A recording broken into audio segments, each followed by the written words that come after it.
Я Пьер Кристиан Браше. Это программа о России, и я ее веду.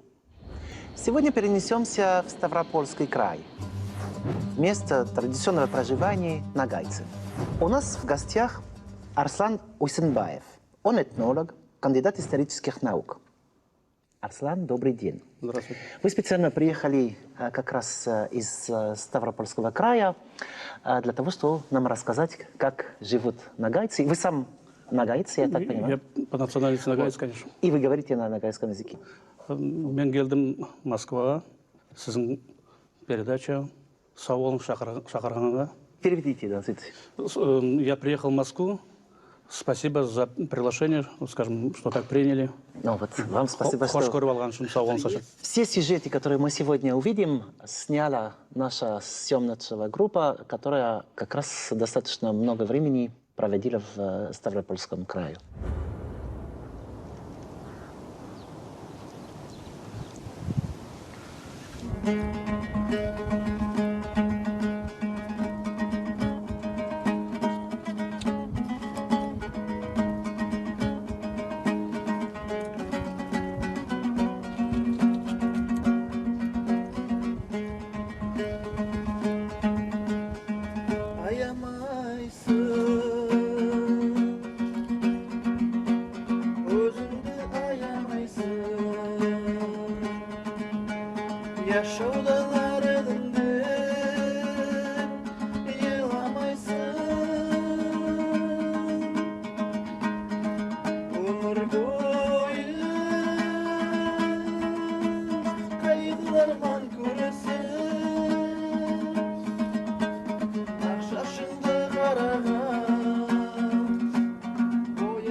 Ну вот как возник этот этноним нагайцы? Откуда это? Спасибо за вопрос, уважаемый Пьер. Для начала скажем, что нагайцы являются прямыми потомками гуннов, которые появились здесь, вот на юге России, то есть части степи, которая позже стала называться Дэш-Кипчаком. Это в IV веке. У нас есть рода, племена, которые берут свое начало от гуннов. На Западе их назвали хунами. Если вы помните, был бич Европы, которого так называли Атила. Но он же до Парижа приехал. Правильно, но это как раз немного позже этого периода. Если продолжать, то в этногенезе нагайского народа участвовали, конечно, и хазары. Это VI век нашей эры. Участвовали печенеги. Печенеги, кстати, по-нагайски это канглы, это в IX веке. И первое место, допустим, в этногенезе нагайского народа занимает, конечно, кипчаки. Это на Руси их называют половцами, на Западе, в частности в Венгрии, их называют куманами. Сегодняшние генетические исследования, которые проводит эта организация «Северная Евразия», они приезжали к нам, в том числе в наш район в прошлом году. И они работали и среди других нагайцев. Они выявляют, что на генном уровне у нагайцев есть скифско-сарматская, скажем, группа R1A. Это получается, что предками нагайцев являются в том числе и скифы, и сарматы. Такая территория... Огромная территория, да. Восток Каспии и до Черного моря. Фактически территория берет свое начало даже от Иртыша и до Дуная. Если быть последовательным, то само название Ногай, само название нагаец, а мы себя называем Ногай, она берет от имени полководца, который между Днепром и Днестром создал государство, которое называлось Мангитский улус. В 1296 году был убит Ногай, полководец. Он успел даже, вы знаете, что в то время, кроме чингизидов, в Золотой Орде никто не имел права печатать деньги. А до наших дней дошла монета с его изображением и с надписью «Ногай». Ага. Это, с его портретом? Да, вот с его портретом, со всеми атрибутами и так далее. Буквально, в смысле, через 100 лет выдвинулся другой полководец, которого звали Эдиге.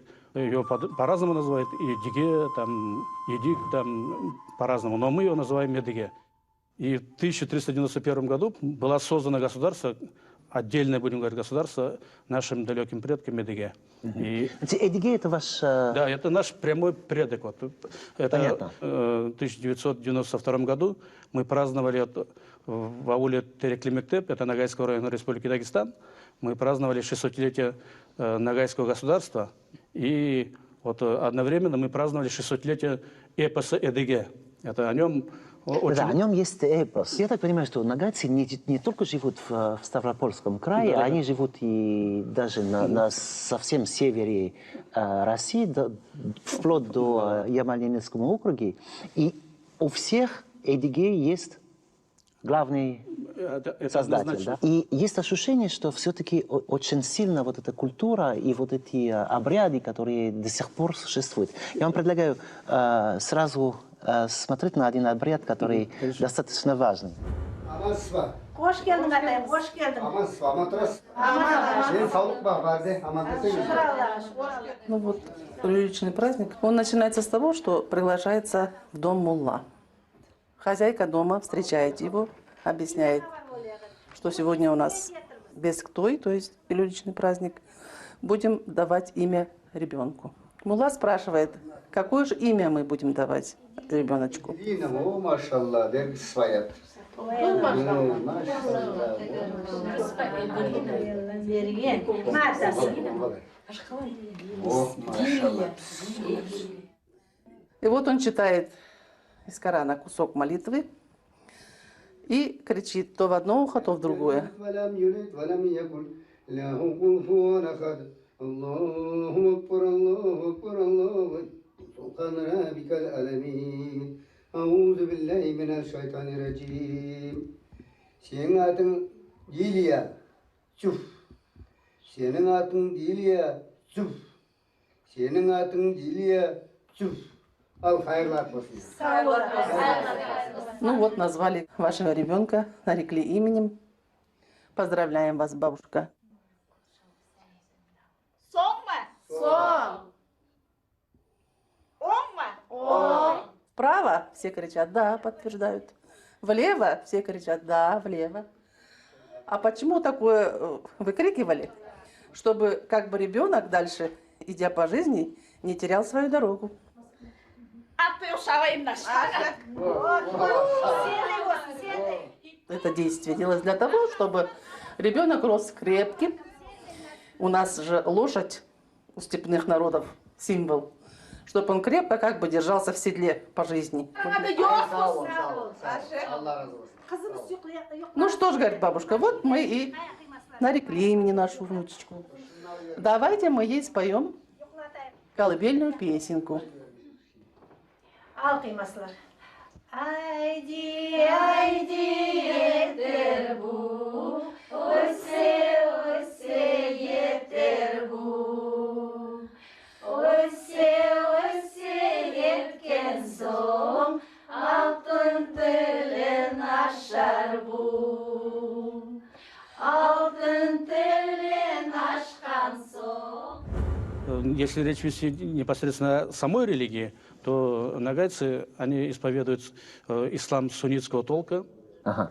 Вот, и обряд, значит, когда вы пришли в студию, вы мне рассказывали, что называйте мне просто Ахслан, потому что отчество, когда отец умер, уже никто не говорит. Вот. Ну, и здесь у нас есть как раз фильм об выборе имена. Как вообще происходит этот обряд, и кто выбирает имя? Родители или мула? У нагайцев во все времена выбирал старший домик. В данном случае получается дедушка. Дедушка, он выбирает имя. Всегда мужчина. В идеале, допустим, старший мужчина в доме, вот он, уважаемый человек, он предлагал имя из родственников. Младшие, скажем, если согласились, то давали имя. Кстати, вот имена сейчас, я не скажу, что там 100%, но сейчас дают мусульманские имена. Ну, допустим, Мухаммед, да? У нагайцев Мухаммед – это Мамбет, к примеру. дают имена других пророков, допустим, Али, Хусейн, Хасан. Женские имена, вот, Аиша, Фатима, Амина. Вот имена, которые, это мусульманские имена. Кстати, именем нарекались же не сразу, же, не на второй день вот после рождения, в течение 2 недель. Этот обряд у нас полностью сохранился. У меня вот внучка родилась, вот, и мы ее назвали Лейла, это тоже исламское имя, девочка. Вот то же самое, скажем, вот мулла на правое ухо должен прокричать 3 раза вот имя, допустим. А есть еще, я так понимаю, один обряд, который связан как раз с ходом. Посмотрим сейчас. Конечно.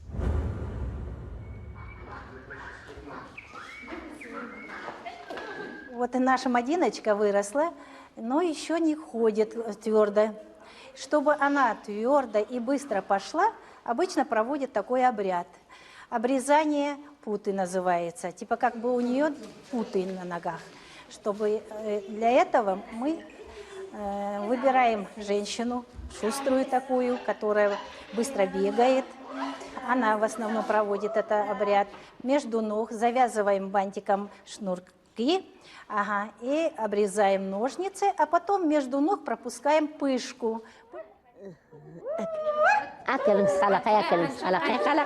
Специально делается вот эта лепешка, твердо месить его с маслом и маленькие вот таким размером делает.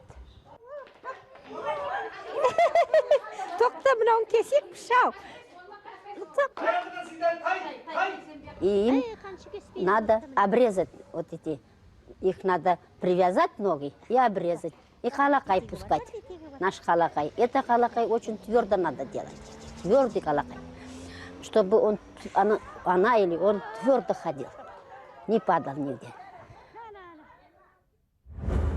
Обычно вот хлеб, который сказали, что он должен быть небольшой и твердый, ее катает женщина, которая очень быстро ходит, чтобы ребенок рос здоровым и с возрастом, чтобы у него проблем разных не было там, со здоровьем. А как вообще структурирована семья У нагайцев? Да. Раньше была большая семья. Что из себя представляла большая семья? Это, допустим, отец, мать, дети. А потом, когда сын женился, в то время, когда мы вели кочевой образ жизни, наши предки вели кочевой образ жизни, они ставили юрту рядом. То есть они не могли далеко покинуть своих родителей. Эта семья называлась большой. По линии мужчины ведется родство, потому что на Кавказе у многих народов так. Коль скоро мы об этом заговорили, я вам могу сказать, что у нас до сих пор родоплеменные отношения сохранились. Вот. Это на самом деле, это, я не знаю, там это, но мы этим гордимся. И я сам, допустим, из племени, который, из Орды, который в свое время назывался, и сейчас называется Едишкуль. У меня название рода Койрук. Я знаю, какая у меня тамга, то есть вот тавро, вот знак. И древних знаете, Да. И моя мама, допустим, она была Баята. Это у нас так род до сих пор сохранился, слава Всевышнему. Бабушка моя, у нее название рода Хуланши. То есть все это мы помним. И это связано, знаете, с чем, дорогой Пьер? Я не хочу комментировать у других народов, но у нас из одного рода девушек нельзя брать в жены. У нагайцев считается кровосмещение смертельным грехом, это тяжким грехом считается. Это до сих пор сохраняется. Мне бабушка рассказала легенду о девушке Салия. Она росла послушной и хорошей девочкой. Когда ей было 18 лет, она влюбилась в парня, но он был из бедной семьи, и он не смог заплатить за нее большой колым, как требовалось у наших обычаев. И тогда они решили сбежать. Тогда Салият решила проститься со своим отцом ночью. Войдя в его комнату, она подошла к отцу и начала с ним прощаться, думая, что он спит. Но отец же, услышав ее шорохи, проснулся и, притворившись спящим, послушал ее слова. Когда она вышла из комнаты, то тогда он приказал своей охране схватить ее и запереть в высокой башне. А ее друг Аскер, не дождавшись ее, ушел. Его должны были казнить. Ожидая своей участи, Салият просит своего отца принести ей шерсть белой и черной овцы, чтобы соткать ему на память ковер. Она за неделю соткала шерстяной ковер и написала на нем черными нитками: «Отец, я никогда тебя не прощу». И потом покончила с собой. Как принято в наших обычаях, ее завернули в ее же ковер. Когда раскрыли этот ковер, почитали все эту надпись. После этого случая девушкам, которые должны были выходить замуж, принято шить белые ковры, но орнаментом стали цветы, узоры только синих и красных цветов.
О чем говорят девушки в конце песни здесь, в конце танца?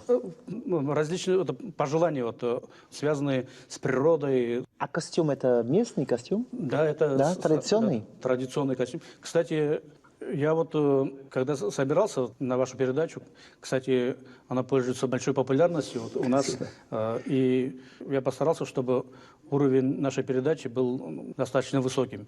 И поэтому я привез вам наши национальные костюмы. Прекрасно. Ну вот у нас Максим и Алина.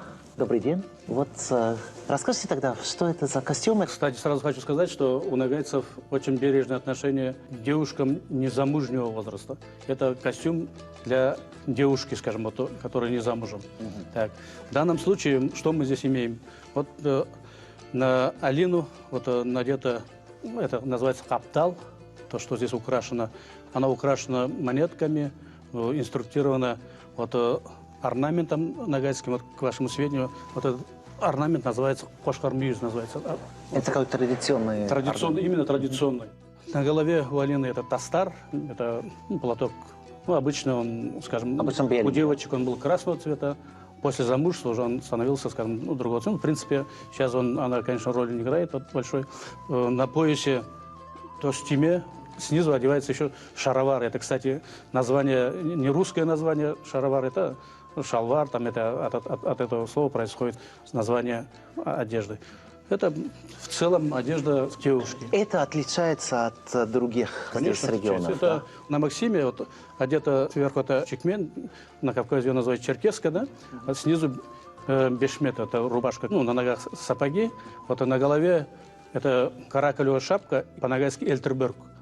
И здесь у него газыри, на русском языке газыри, а на нагайском языке называется от слова азыр. Кстати, обратите внимание, газыри, они тоже инструктированы нагайским орнаментом.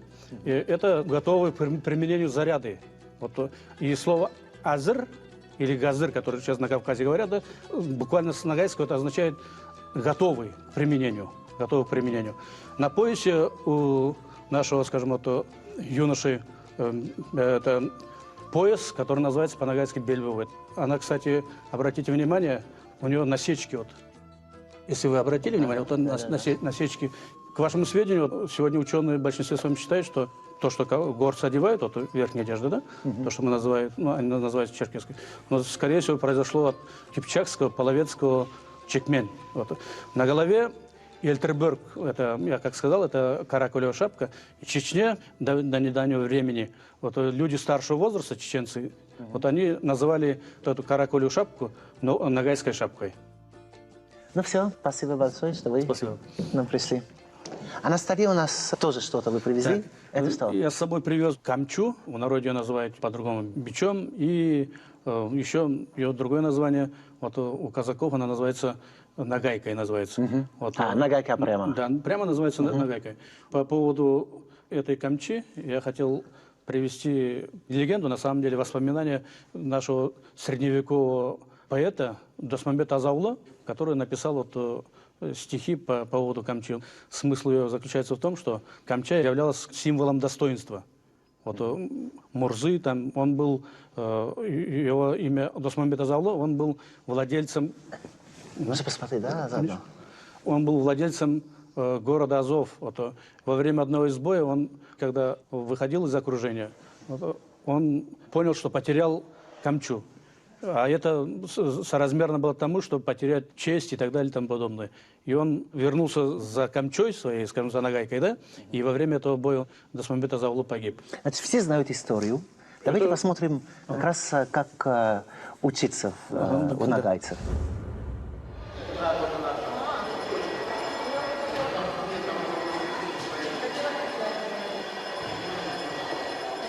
Отрепетируй, а ну-ка иди сюда.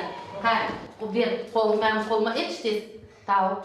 Тау қайда барады? Тары. Тары. Шөплеп барады. Қоян қайда барады? Қоян қайда барады? Қол тұп-тұпқа барады да. Әлі бір екі адам шығарсыз, сөйтіп етерсіз да. Әзірлемеген бір сөз. Кім әзірленгенді деріске? Мариямды тыңлайық. Бүгінгі дерісіміз балалар. Bağışlanған Musa Kurmanaliyeviç Kurmanaliyev, onun yatlауына достығы. Қара төбе ағылында ауылдастарының балаларын оқытып бастайды. Басында Абдулхамид Шаршимбиев поэмалар жиынтығының авторы. Musa Kurmanaliyeviç, ноғай тіліне Александр Сергеевич Пушкиннан.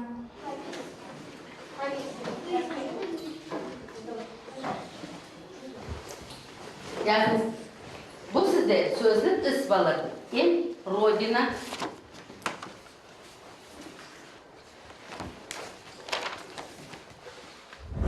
Ну вот это как раз сняла наша группа буквально там недавно, и все дети так одеваются, еще вот этот красный галстук. Да? Это, красный галстук, это принято?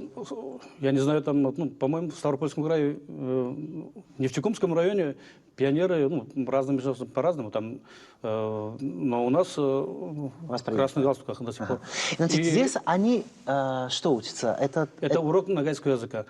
Если речь вести об истории родного языка, то мы должны, наверное, сказать о чем? О том, что до 1928 года, вот, у нас преподавание было на арабском языке.